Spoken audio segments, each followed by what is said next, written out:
When I grew up as a child, I do remember the kind of friends I had and the kind of places I have visited with them.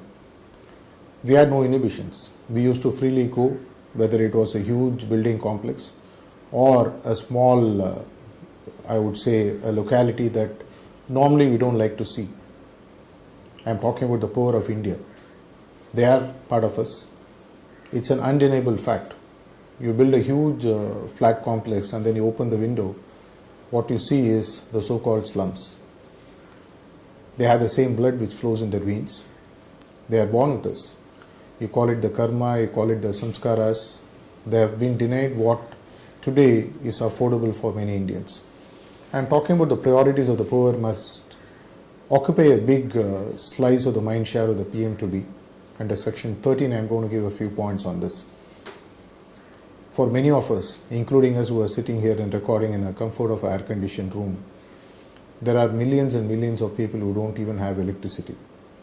It is estimated that half of the country's current population of 1.2 billion people don't even have access to electricity. I am talking about where the PM should look at providing 2 lights and 1 fan in every single household of India.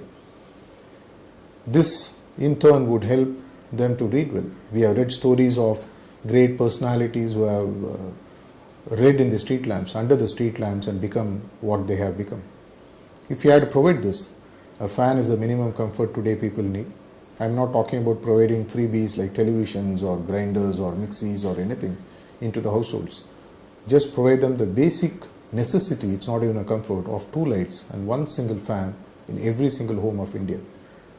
The second one, the so-called BPL families, or the below the poverty lines, which unfortunately has also become the butt of several jokes in the press and in several media fronts.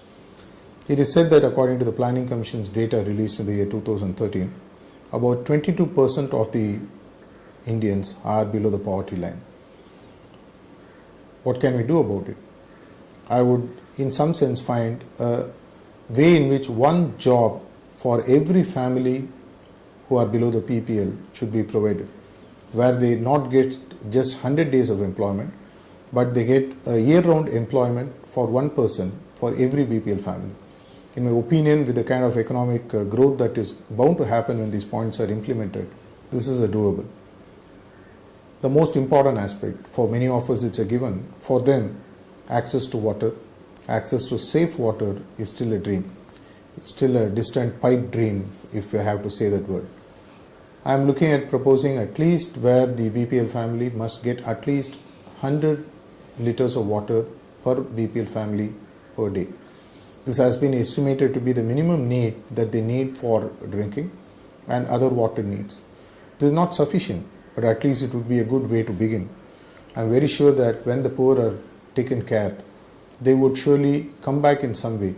After all, many of the so-called tasks that we get done today in building infrastructure or in building several of the other monumental buildings that we do happens because of the participation of the poor.